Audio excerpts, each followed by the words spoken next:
Porque assim, hoje na Light, eu posso dar um retorno, a gente tem uma facilidade muito grande, porque as concessionárias, elas, na realidade, elas são nossas amigas, né?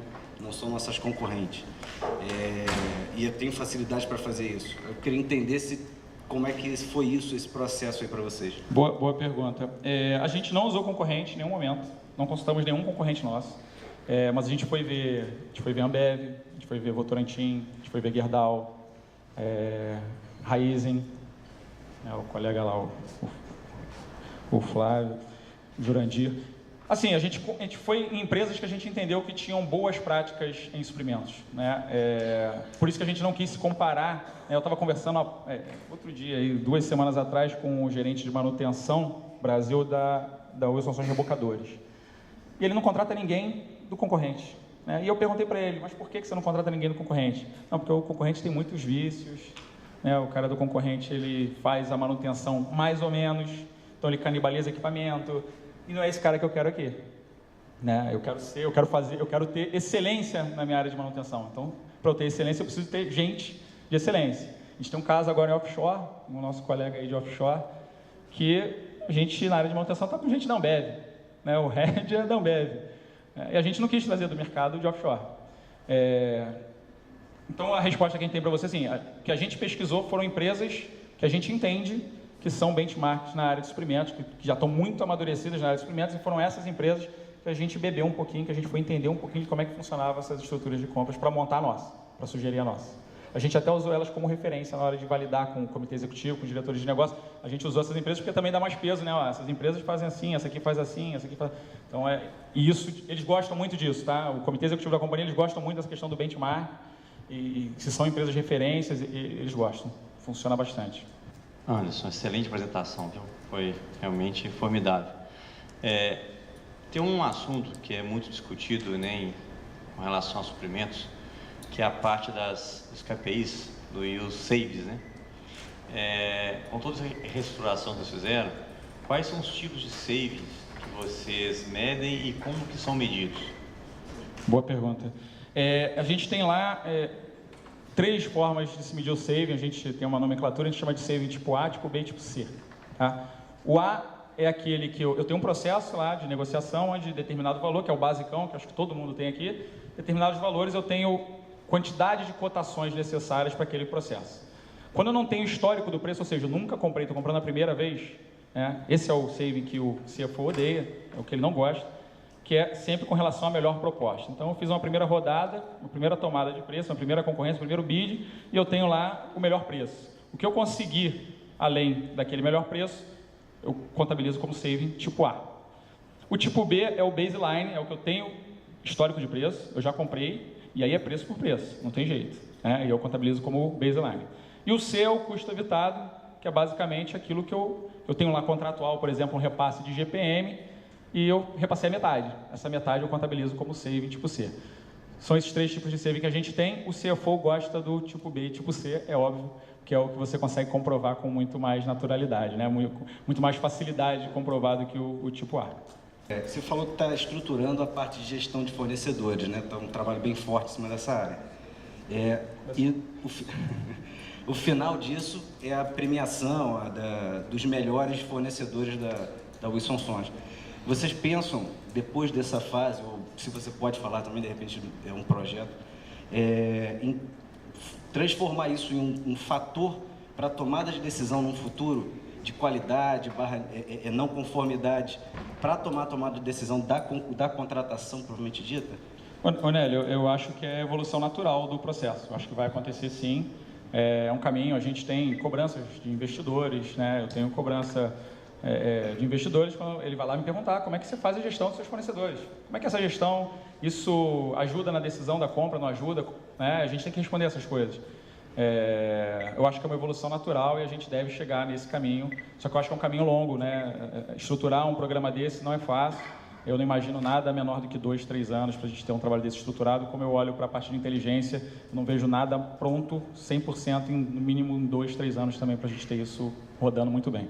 Esse sistema CIS, ele é do próprio SAP ou é um sistema paralelo? É um sistema paralelo, é nosso desenvolvimento interno. O Wilson Sons, a gente que fez. a minha equipe de TI lá, muito boa. Ele é acoplado ao SAP, então tem lá eu não entendo o Techniques lá, mas ele tem o Web Service lá e ele faz uma conexão direta com o SAP. Então, o que o sistema faz? Quando eu faço uma consulta, toda essa base de dados está num banco de dados Oracle, então ele baixa do SAP para um banco de dados Oracle para não carregar o SAP, para o SAP não ficar lento para a companhia.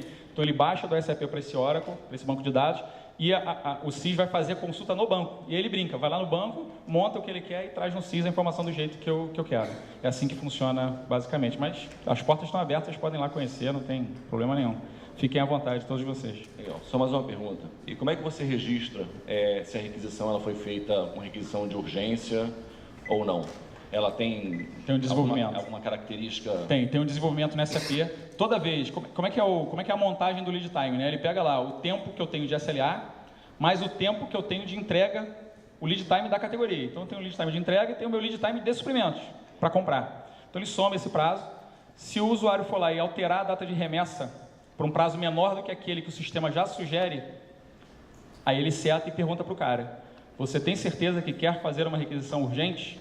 Primeira pergunta que ele faz para o cara, ele pode dar sim ou não, né? Se ele botar um não, ele volta para a data normal automaticamente. Se ele botar sim, vai ficar a data que ele está colocando, entendeu? Então o sistema ele já está parametrizado para, dependendo da categoria do material, já dá o SLA, o tempo de atendimento. Já dá o SLA. Ele já se sabe. Se o cara quiser antes, ele tem que responder o porquê ele quer. Ele tem que responder o porquê. Obrigado.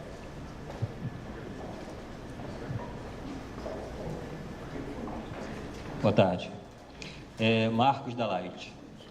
Bom, a Light ela hoje faz parte do grupo CEMIG e eu trabalho no projeto de sinergia do grupo, atuando na parte de interface, vamos dizer assim, entre os setores de compra. Eu vi ali que nós temos várias empresas do grupo, né? Cada uma tem uma hierarquia e tem lá seus presidentes. Como é que funciona a aprovação no processo de sinergia? E que desafios você teve no início? Porque a gente sabe que cada um tem uma cabeça, né? E aí pensa de um jeito e tal, e depois você fazer uma harmonização de material é uma dificuldade. Então, conta um pouquinho da experiência de vocês. Como é que funciona, né, a companhia lá, como eu contei para vocês? Cada negócio tem um diretor executivo responsável pelo negócio, que é a espécie do presidente do negócio. E a gente tem os vice-presidentes que agregam aqueles sistemas. Então, tem um vice-presidente que cuida daquele sistema marítimo e tem um outro presidente que cuida do sistema portuário. Como é que a gente fez a validação lá atrás? Eu sentei com cada diretor executivo do negócio e fui mostrando as sugestões da estrutura. Mas eu fui repassando as posições, repassando as pessoas, eu falei sobre as pessoas. Fulano de tal, o que você acha? Fulano de tal pode assumir a posição, não pode ficar nessa posição, não pode ficar nessa posição. E muito do argumento que eu tive que usar era: você, cara, você sabe mais do que eu, porque você comprava.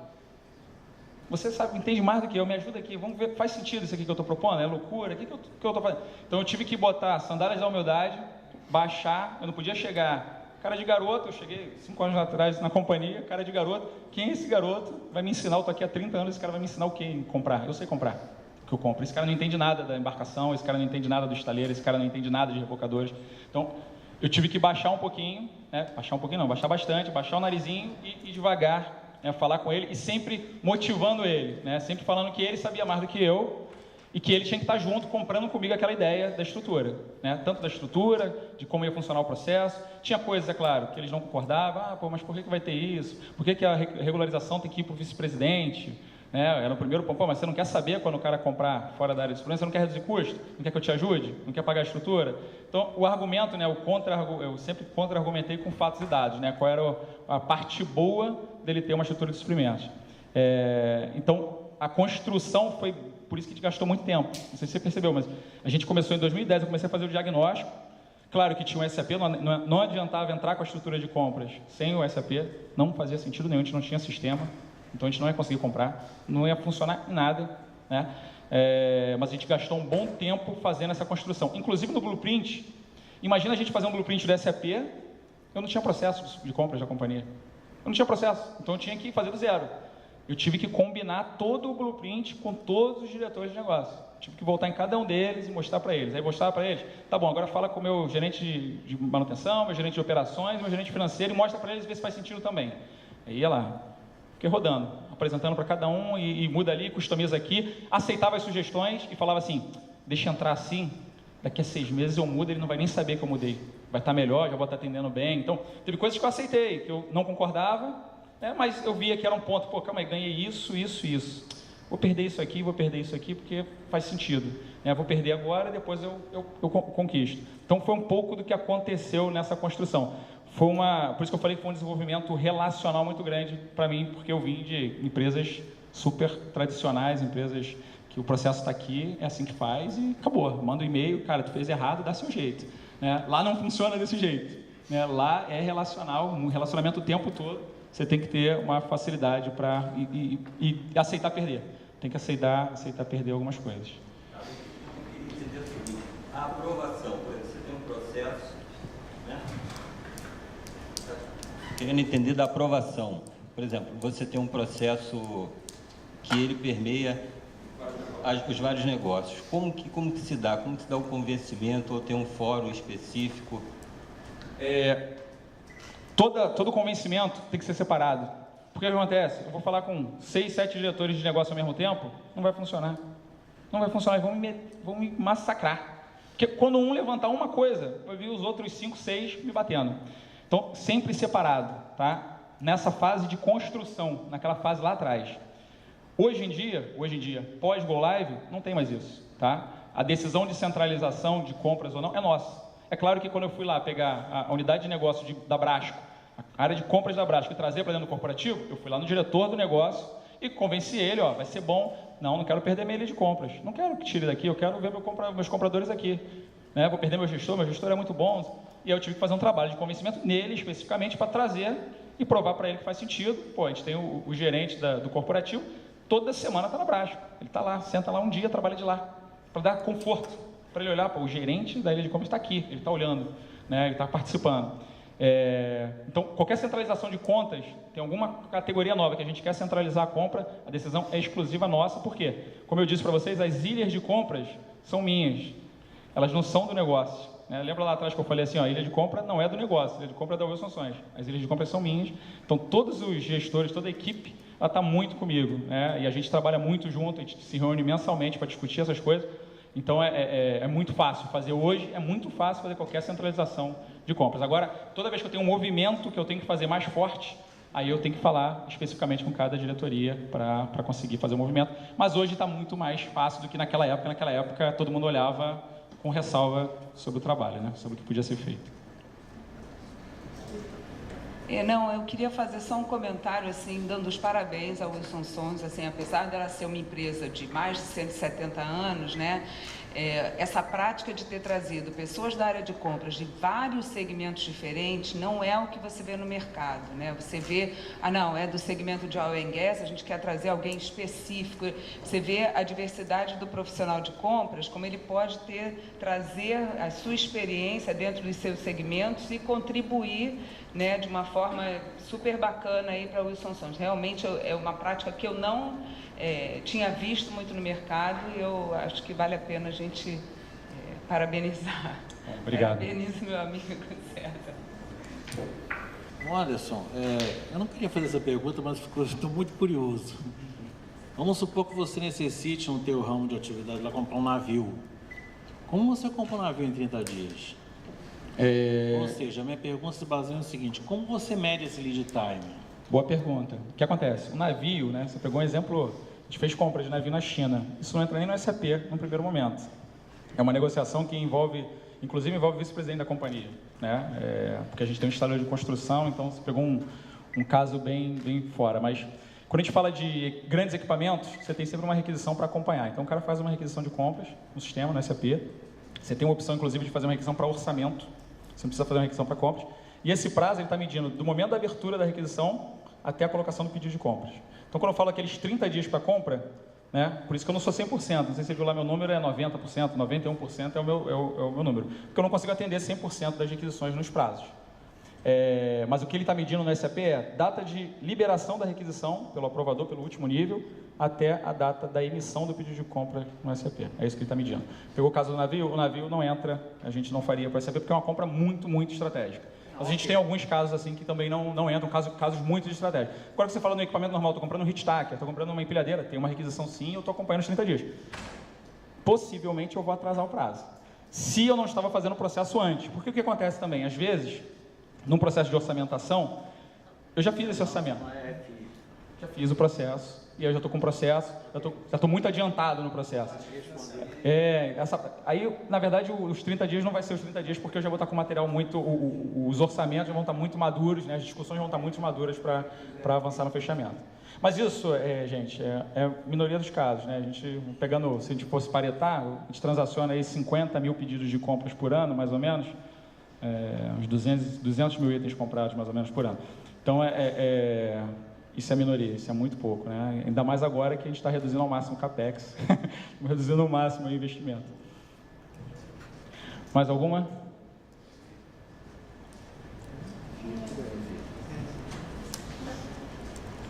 Na Eternity, o ano passado, a gente ganhou o 14º em cima da quantidade de dias que a gente conseguia transferir de requisição para pedido e o save. Vocês ganham algum prêmio por isso? Não tem premiação, não. Lá a gente não faz. Muito curioso, essa ideia é boa. Vamos aprender. Boas práticas, Bom, gente, eu vou convidar o Anderson a tomar um copo de água, né? Gostaria de pedir uma salva de palmas pela excelente apresentação.